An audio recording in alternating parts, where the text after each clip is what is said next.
तो भाई एक अनुभव मैं शेयर करना चाहता हूँ, उसे आप फिर अप्लाई कर सकते हो अलग-अलग जगह। एक बार क्या हुआ कि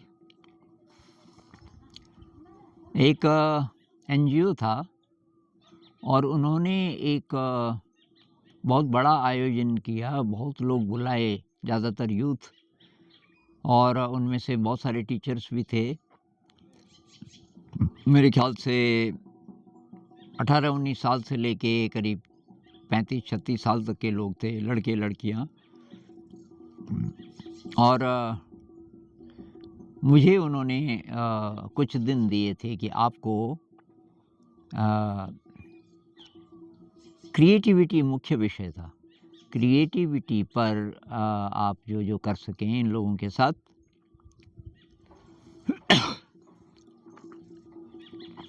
तो एक छोटी-सी घटना, उस बीच बहुत सारी बातें हुई, लेकिन एक छोटी-सी घटना। एक दिन मैं ये समझाने की कोशिश कर रहा था कि जैसी व्यवस्था पहले से है, हम उसमें फिट होने की कोशिश करते हैं। या तो बचपन से ही हमें सिखा दिया जाता है कि भाई इसको ये जैसा भी है इसमें फिट होना है। जो भी व्यवस्था है, सामाजिक व्यवस्था है, सांस्कृतिक है, आर्थिक है, धार्मिक है, जैसा पहले से चल रहा है उसी में फिट होना है। और हम ये सवाल ही नहीं उठाते कि यार यही ज़रूरी है क्या, कि कुछ और भी हो सकता है। तो अब इस पे अलग-अलग ओपिनियन लोग बोल रहे थे कि नहीं जी ये तो करना ही पड़ता है, नहीं तो दुनिया चलेगी कैसे, सब मनमानी करेंगे इत्यादि, इत्यादि। तो मैं समझ गया मेरी बात इनको समझ नहीं आ रही है, मैं समझा नहीं पा रहा हूँ। तो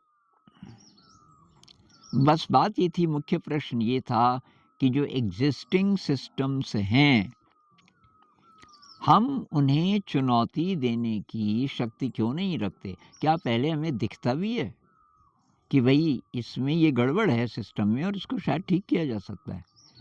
ये वाला प्रश्न पहले आता भी है मन में कि नहीं आता? तो ये बात मैं कैसे बोलूँ?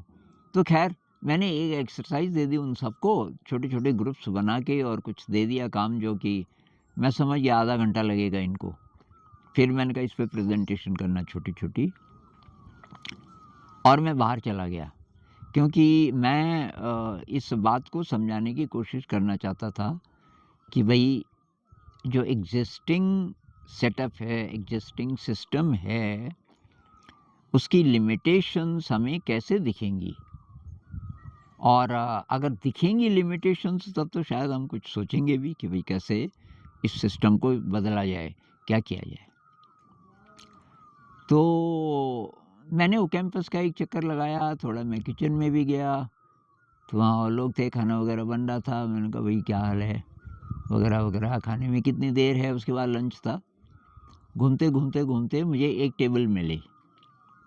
मैं शायद अनकॉन्शियसली ऐसी टेबल ढूँढ रहा था जो कि उस साइज़ की हो।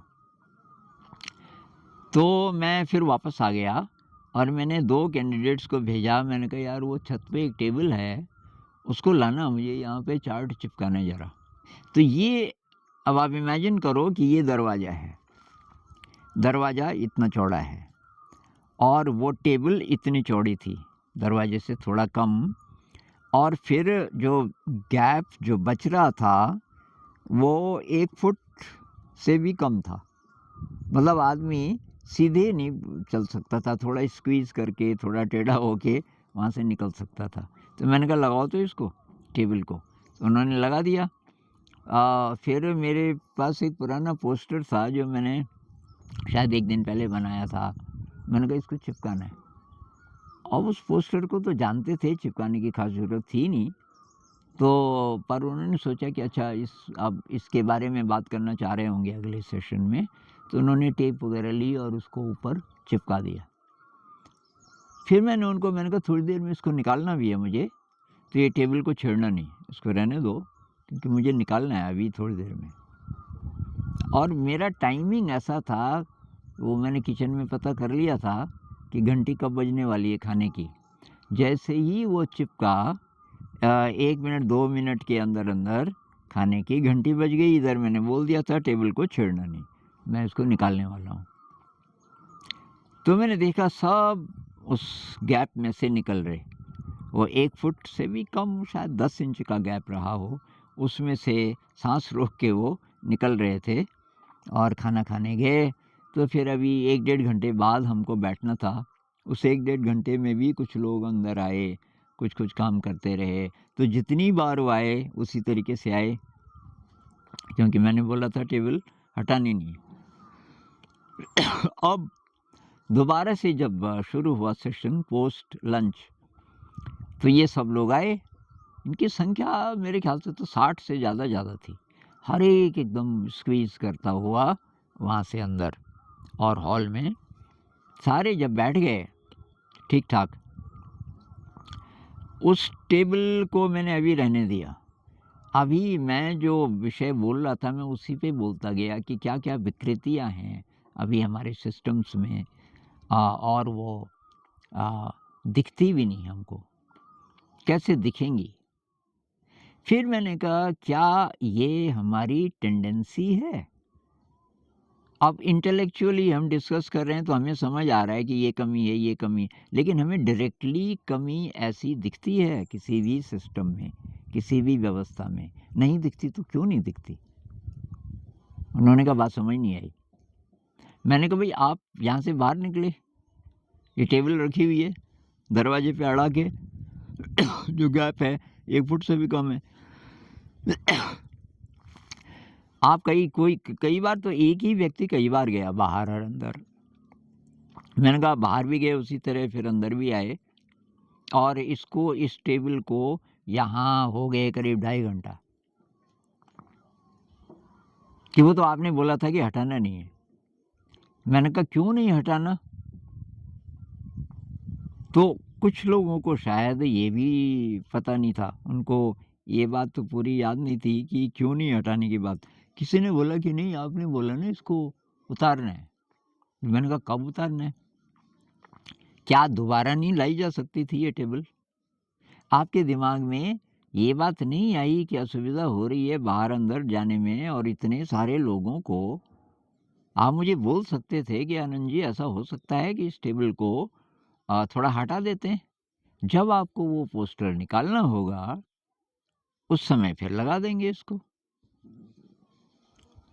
ये बात जब मैंने बोली, सब कहने लगे हाँ ये बात तो है।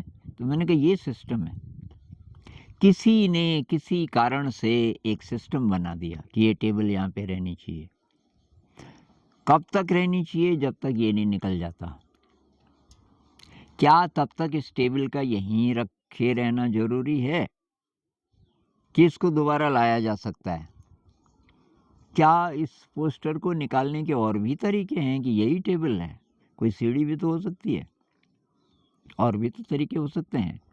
एक कोई बच्चा दूसरे को उठा करके भी शायद उसको निकाल सकता है। तो मैंने कहा ये नहीं आया किसी के भी दिमाग में। ये है, हमारे जो दिमाग हैं वो इस तरीके के बन गए हैं कि हम जैसी भी व्यवस्थाएं चल रही हैं प्रश्न ही नहीं उठाते। वो चाहे आर्थिक हों, चाहे वो रिलीजियस हों, क्योंकि ये रिलीजन में भी वैसे ही है, या तो अंधविश्वास है, और ये जो जेन्युइन प्रश्न आने चाहिए कि कहाँ ईश्वर है, तो कहाँ है, किस रूप में है, ये अलग-अलग धर्म कैसे बन गए फिर? क्या एक ही है बनाने वाला कि एक से ज़्यादा हैं? एक ही है तो क्या उसी के ये अलग-अलग नाम हैं, जो अलग-अलग धर्मों में गए? ये प्रश्न कैसे आएगा? तो ये मेरे ख्याल से माता-पिता का काम है, और फिर टीचर्स का काम है स्कूलों में ऐसी इंक्वायरी बच्चे के अंदर पैदा करें कि वो प्रश्न पूछ सके, ऐसा क्यों है? देख सके चीज़ों को, देख सके कि ये सिस्टम्स कैसे-कैसे हैं, और सवाल पूछ सके, ये ऐसा ही क्यों है? कितने बच्चे होंगे जो ये पूछेंगे कि जब दुनिया एक है, तो ये लाइनें किसने खींची? कि इतना-इतना ये देश है और इतना दूसरा देश है और तुम लड़ते रहो आपस में। ये किसने बनाया होगा? ये आना चाहिए ना सवाल। भई न्यूज़ तो सुनते हैं बच्चे, ये सवाल क्यों नहीं आता?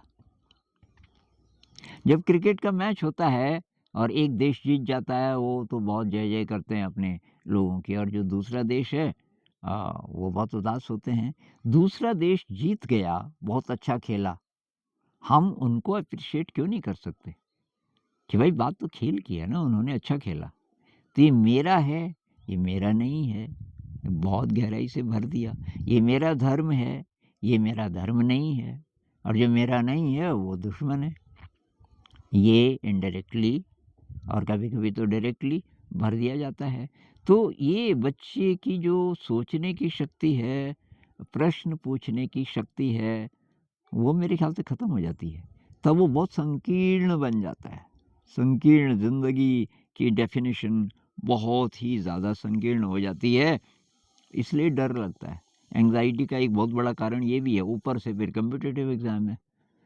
पास होना ही होना है, क्योंकि पेरेंट्स भी वैसे ही जिए, स्ट्रेस में, बेहोशी में, बिना सवाल पूछे, सिस्टम्स के साथ चुपचाप चलते हुए कि जब हम क्या करें, ऐसा ही है।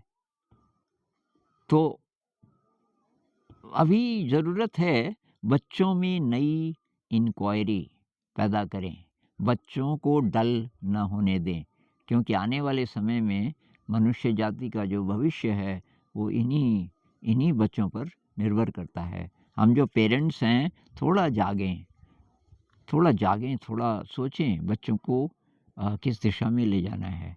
और जो शिक्षक लोग हैं, स्कूल कॉलेज वाले, तो यार थोड़ा आपका तो रोल बहुत बड़ा है।